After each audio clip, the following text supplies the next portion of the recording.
Oi pessoal, tudo bem? Espero que vocês estejam bem. Esse vídeo aqui é para os alunos do sexto ano, tá? Sexto ano A, B e C, do Colégio Ateneu. Nós vamos seguir os estudos da apostila 1, né, que a gente precisa terminar ela. Estamos no módulo 5, tá? Múltiplas experiências, então a gente vai ver, no último vídeo a gente viu a pré-história. A gente estudou toda a pré-história, como já no período neolítico, no final do período neolítico, as populações que já eram agricultoras começaram a se desenvolver perto dos rios, desenvolver as primeiras cidades. Falei da escrita e a gente vai seguir mais ou menos por aqui, tá? Que é uma continuação desse conteúdo, a formação dessas cidades, como vai ser a nova estrutura social e assim por diante, tá bom? Então vamos lá? Na página 191, tá aqui, ó, crenças religiosas e uma experiência universal.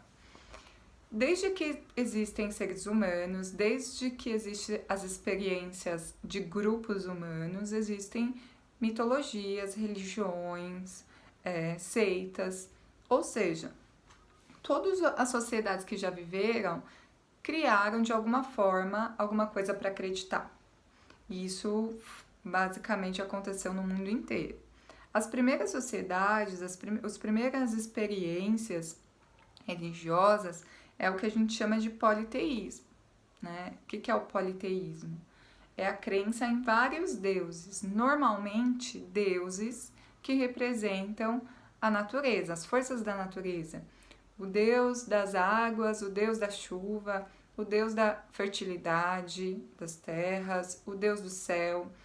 Então, os primeiros grupos humanos, eles se apegaram à existência de coisas que eles não entendiam como funcionava e davam o nome de Deus para essas forças, né? Forças que a gente conhece. E, obviamente, esses deuses tinham forças especiais, tinham características especiais, tinham poderes. Então, eles pediam aos deuses, eles faziam sacrifícios em homenagem aos deuses, eles faziam muitos projetos em que os deuses se agradariam, como, por exemplo, vamos montar uma cidade em tal lugar porque os deuses se agradariam daquela cidade. Então, as primeiras civilizações, elas vão criar essa ideia de Deus de acordo com o que eles viam, com a experiência da própria vida. Então, por exemplo, se eles viviam num local que tinha muita água, o deus da água vai ser o deus mais importante. Se eles tinham um problema com colheita, então o deus da colheita, da fertilidade vai ser o mais importante. Normalmente, esses deuses tinham aparência e comportamento parecido com o dos seres humanos. As sociedades politeístas, e a gente vai estudar várias delas, como o Egito, a Mesopotâmia, os gregos, os nórdicos, todos eles eram politeístas, acreditavam em vários deuses. E esses deuses, eles tinham poderes especiais, porém tinham características humanas, não eram completamente todo poderosos, né? Eles acreditavam que os deuses tinham inveja, vaidade, amor, e que são características da personalidade dos seres humanos. Isso era reconhecido entre os próprios grupos humanos. Na página 191, a gente tem aqui uma representação dos antigos deuses gregos, tá? Os deuses do Olimpo. Vocês provavelmente já ouviram falar da mitologia grega, né? Dos deuses e semideuses. Nós estudamos numa escola, vocês estudam numa escola, eu trabalho numa escola que tem um nome que vem dessa mitologia, né? Ateneu, em homenagem a deusa Atenas, e Atenas era a deusa da sabedoria para os gregos. Então, aí já está um pouco da explicação. Os gregos valorizavam muito o conhecimento, o poder da fala, da palavra e a importância de se pesquisar as coisas. Então, eles tinham um deus que a característica dele, dessa deusa, era a sabedoria e o conhecimento, Atena. Que a gente tem no Monte Olimpo, que é onde os gregos acreditavam que ficavam os deuses, né? Então aqui tem uma representação desses vários deuses. Eles tinham deuses como Zeus, como a Afrodite, a deusa do amor, Atenas, a deusa da sabedoria, o Hades, o deus do mundo inferior, então tinham muitos.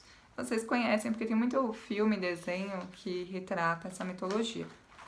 Mas normalmente, se a gente for resumir a mitologia dos povos politeístas, eles acreditavam em forças da natureza e características humanas colocadas nesses deuses, certo? Eles utilizavam de amuletos, de objetos que eram considerados mágicos, de simpatias dos deuses para afastarem os seres do mal. Então, eles acreditavam que existiam o bem e o mal. Isso também era uma característica das sociedades politeístas. O bem e o mal é sempre representado nas sociedades como, por exemplo, o yin, o yang, o preto e o branco, o bem e o mal, o céu e o inferno. Outras civilizações criaram uma forma um pouco diferente de desenvolver sua religiosidade, que são os povos monoteístas. O que isso significa? Ser monoteísta quer dizer que acreditam num Deus só, num único Deus, numa entidade superior suprema, né? Nós temos 3 grandes religiões monoteístas no mundo, que são os judeus, os cristãos e os islâmicos.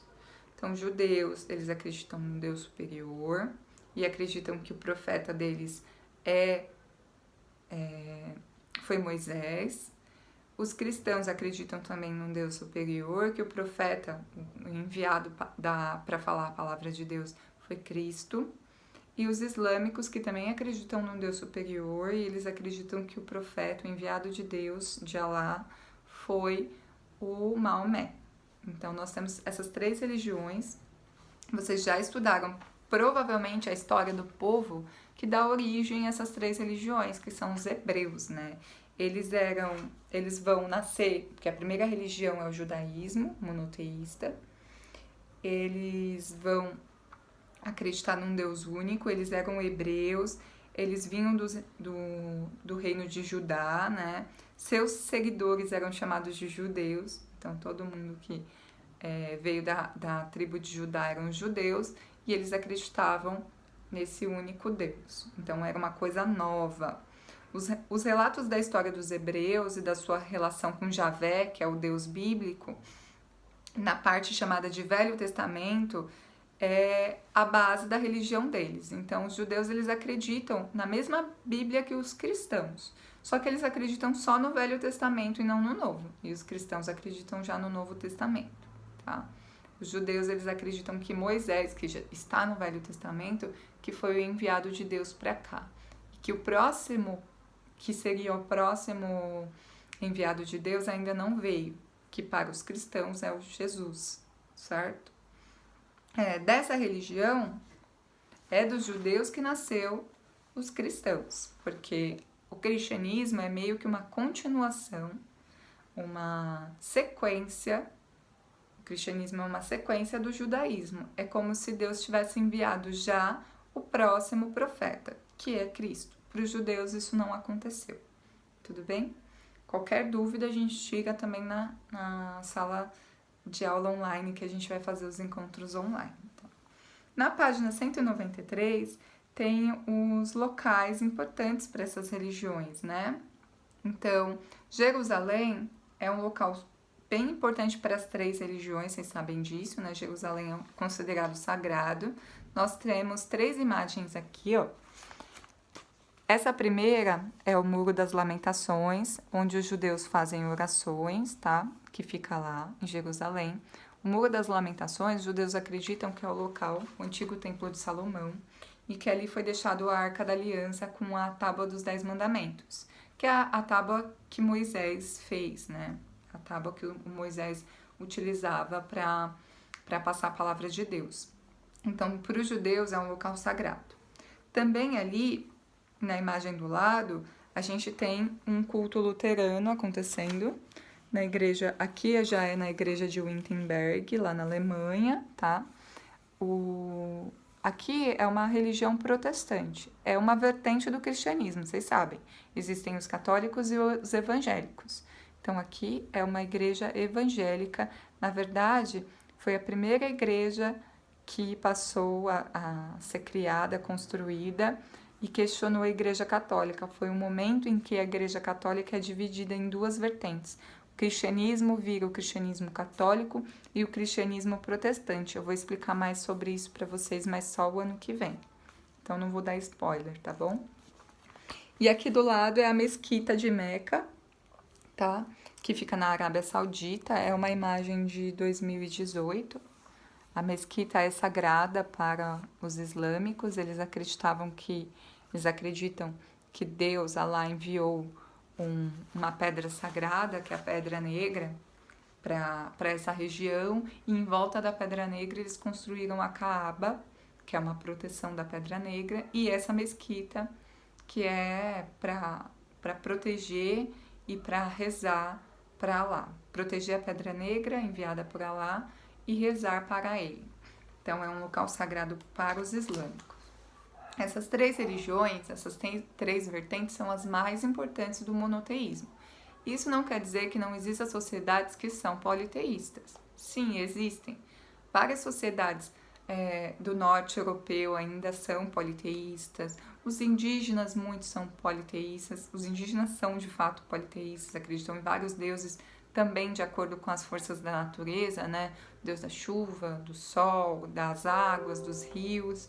Então, existem grupos monoteístas de religiões diferentes e grupos politeístas também de matrizes diferentes, com deuses diferentes, certo? Isso tudo vai se desenvolver a partir do surgimento da consciência humana. Junto com a consciência humana, com o desenvolvimento intelectual, já surgem as ideias religiosas, os mitos, as histórias para explicar as coisas que eles não entendiam. Então, no passado e até hoje, tudo que o ser humano não entende, ele explica com mitologia, ele explica com a religião, com as explicações fora do plano racional e da ciência. Isso existe e sempre irá existir. Nas páginas seguintes, páginas 194 e 195, a gente vai começar a falar das primeiras cidades. Tem um mapinha, esse daqui, ó, esse mapa aqui, que é bem legal. É um mapa que mostra o Oriente Médio e a África, e a Índia, desculpa, aqui parte da África, a Arábia, o Oriente Médio e a Índia, e aqui na Ásia também, onde foram as primeiras cidades que se formaram no nosso planeta, né?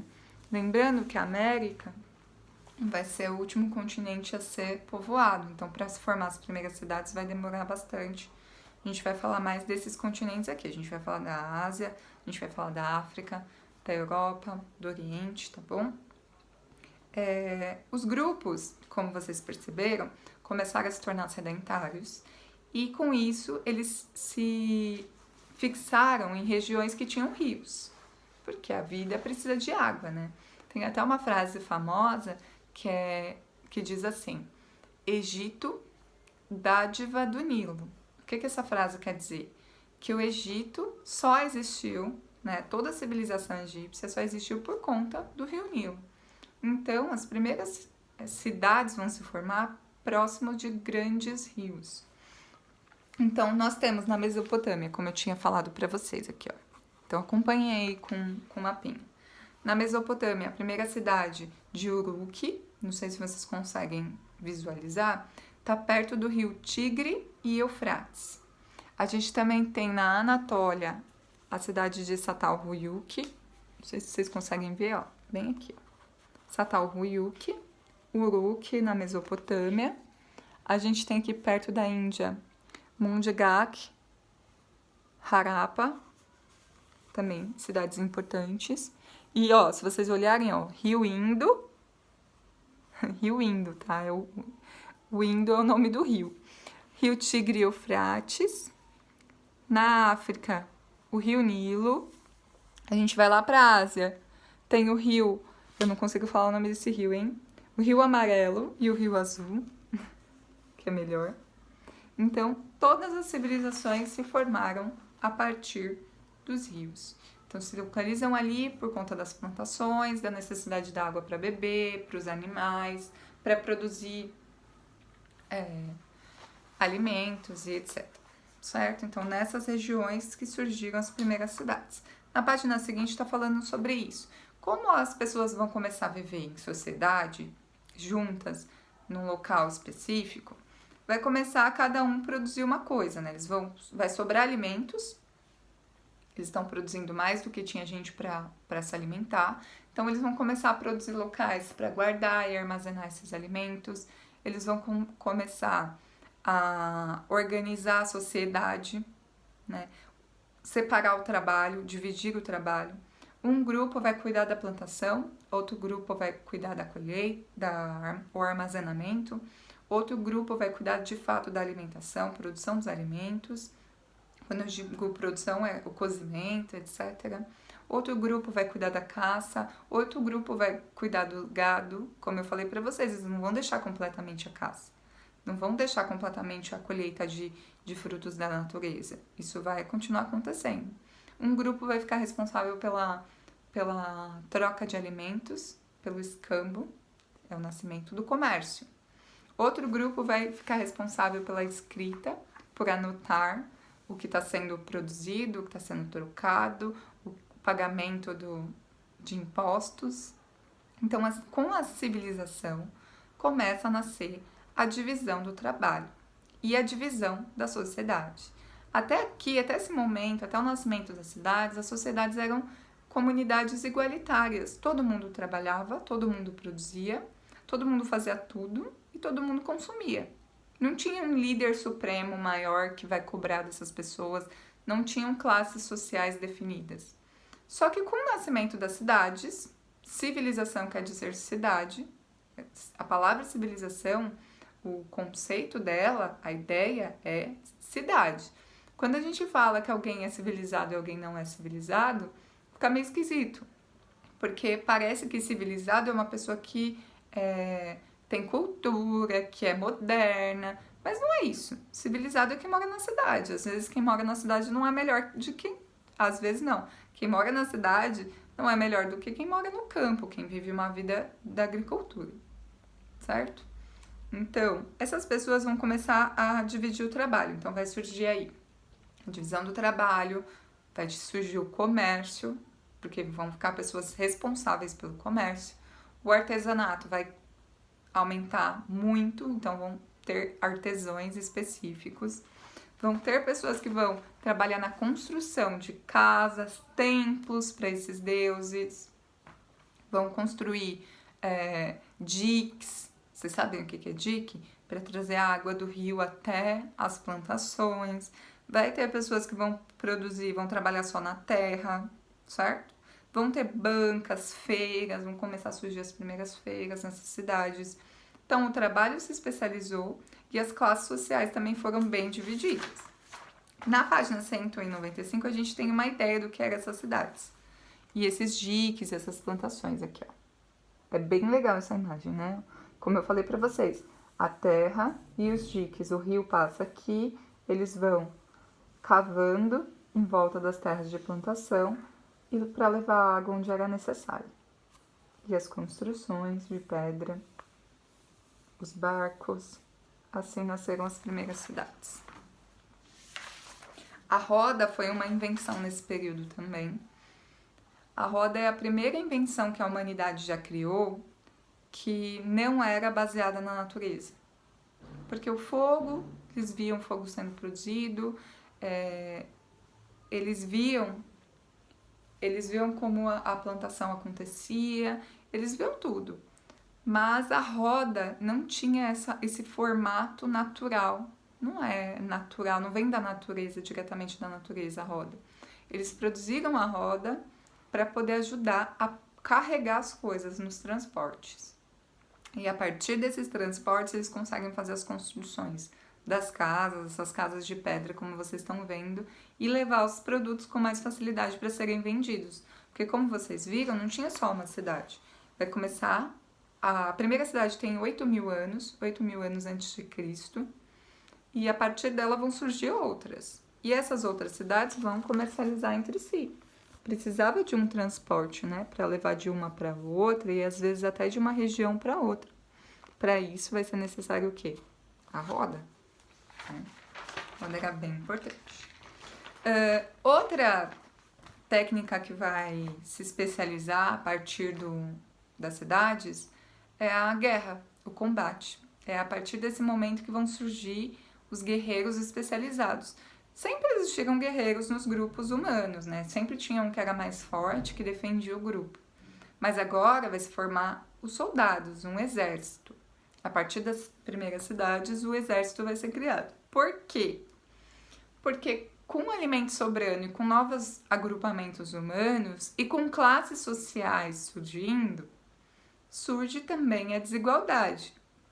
Uns vão ter mais importância do que outros. Uns vão se alimentar melhor do que outros. Um vai ter mais possibilidade de se desenvolver do que outros. E com isso surgem os primeiros saques. Então a gente pensa, nossa, existe roubo desde o surgimento das primeiras cidades, 8.000 anos antes de Cristo? Sim, existe.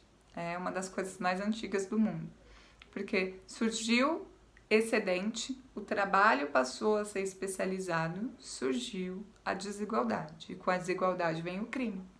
Então os roubos começam a existir, as invasões começam a acontecer, grupos que viviam na floresta, que viviam em outras regiões, invadiam as cidades e saqueavam, e às vezes invadiam para poder dominar as cidades.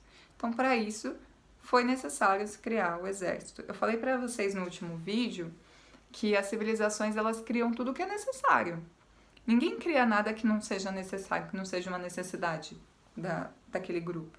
Então, se a gente parar para pensar, o exército se tornou uma necessidade e a partir daí eles vão criar. Também, vários grupos sedentários e nômades aprenderam a produzir objetos de metal. Então, é mais ou menos em 5.500 a.C. que as civilizações começam a produzir objetos de metal, que é a idade dos metais, que a gente chama. Né? Lembrem-se que a pré-história ela vai até o ano de 4.000 a.C., que é o período em que a escrita é criada. Então, os metais e as cidades surgiram antes da escrita. A primeira cidade que se tem notícia tem mais ou menos 8.000 anos antes de Cristo.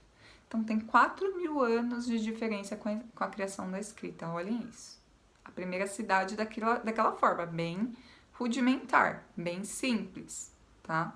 Primeiro agrupamento humano.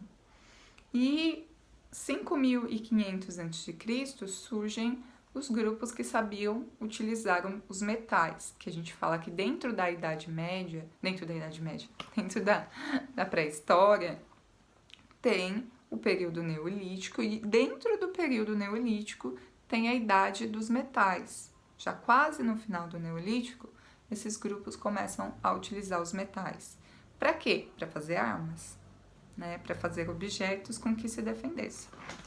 Vocês já imaginam, né? Na página 197 tem falando um pouco dessas cidades, ó, fala de Çatalhöyük, que surgiu 8.000 anos, tá, antes de Cristo. Tem Çatalhöyük fica na Turquia, Uruk fica no Iraque, tem mais ou menos que surgiu há 5.000 anos antes de Cristo. Então, eram cidades muito antigas, foram as primeiras, e no Iraque, em Uruk, chegou a ter 50.000 pessoas vivendo nessa cidade, era bastante, era uma cidade bem grande. Aqui tem uma ideia de como que era essas construções, essas casas, né, esses agrupamentos. Eu acho super interessante pensar que a mobilização, a circulação de pessoas acontecia por cima das casas e não por baixo. Os restos de construções encontrados por historiadores, arqueólogos, nos levaram a reconstruir essas cidades assim. Então, eles se movimentavam por cima das casas. Vocês vejam que tem várias coisas, escadas e etc. É bem legal, né? Podia ser assim. Como as pessoas estavam vivendo juntas, em sociedade e a divisão do trabalho aconteceu e cada uma tinha uma importância, vai ser necessário escolher um líder. Então, uma pessoa que era considerada a mais forte, a mais importante, a mais inteligente, às vezes, ela era escolhida como líder. Então, como que vai começar esse negócio de existir reis? Nossa, quem foi o primeiro rei? Na primeira cidade, eles escolheram um líder e esse líder passou a governar e o governo dele era hereditário. No momento que ele morresse, o filho dele assumiria o cargo. Então, com as cidades também nasce a monarquia, o Estado, certo? O que é o Estado? O Estado é um aparelho, um conjunto de instituições necessárias para um governante. Então, nós temos o rei, o líder, a gente vai ter outros grupos como sacerdotes, a gente vai ter o exército e os funcionários do governo. Tudo isso junto forma um Estado. Então, como existiu um rei? Como passou a existir os reis? Como passou a existir os líderes? Com a necessidade de organizar essa sociedade que estava ficando mais complexa, era necessário escolher também um líder para governar essas populações. E escolhiam, obviamente, o cara mais respeitado, mais importante, mais inteligente, mais forte do grupo, para ser o líder. E aí, como que ele vai controlar as pessoas? Por meio da força. Se ele formou um exército e agora ele é um líder, quem desagradar o líder, quem fizer coisas que o líder não está de acordo, é utilizado a força e a violência contra essas pessoas. Então, para ele continuar sendo respeitado, ele utilizava a força. Mas a força somente não era suficiente. Era necessário, para continuar governando também, fazer com que as pessoas, além de ter medo da força, reconhecessem nele um poder divino. Então, era para isso que surgiram os sacerdotes. Como eu falei para vocês, todos os grupos humanos tinham suas religiões e seus deuses. Não é por menos que os primeiros líderes da humanidade, vão utilizar as religiões e os deuses a seu favor. Então, vão criar um grupo de pessoas que vão cuidar da religião, que são os sacerdotes, que eles vão dizer que são praticamente pessoas que têm um contato com os deuses, certo? Então, o sacerdote era uma pessoa que tinha uma ligação especial com os deuses. Esse sacerdote vai dizer para a população daquela cidade que o rei, ele só governa porque os deuses mandaram. Ele é um escolhido dos deuses para governar aquela cidade. Então, as cidades trouxe a escrita, o comércio, a divisão social, o líder, a organização da religião e também o controle social, o controle das pessoas. E o controle das pessoas era feito por meio dos soldados, do exército e dos sacerdotes. O líder se mantinha no poder com o argumento dos sacerdotes que ele era um escolhido dos deuses. É muito doido isso, né? Então, como a sociedade ficou muito complexa e completa, com muitas pessoas e muitos grupos, era necessário também anotar tudo o que estava acontecendo. Então, com isso, 4.000 anos antes de Cristo, surgiu a escrita. A primeira escrita para você, eu já mostrei para vocês, que é a escrita cuneiforme, essa daqui, né? Essas escritas feitas lá na região da Mesopotâmia, que eu mostrei para vocês lá no mapinha, na apostila. E também, um pouquinho tempo depois, a escrita egípcia, que é essa daqui, ó. Hieróglifos. Escrita cuneiforme e os hieróglifos, que foram as duas primeiras escritas. A cuneiforme foi a primeira, ainda foi antes da egípcia. E aí, nós temos o líder, o rei, a gente tem os sacerdotes, temos os soldados e vamos ter também os escribas, que são os responsáveis por escrever tudo o que está acontecendo no reino, por anotar a cobrança de impostos, porque o rei vai fazer isso, ele vai cobrar impostos das pessoas que viviam na cidade dele. Então, também nasce o imposto nessa época. E aí ele vai fazer a cobrança desses impostos, ele vai anotar o comércio, ele vai anotar a produção. Então vai ser um membro desse governo, desse estado, os escribas, que tem o poder, eles diziam que era o poder de escrever. É um dom. As classes sociais vão se organizar para a construção das cidades.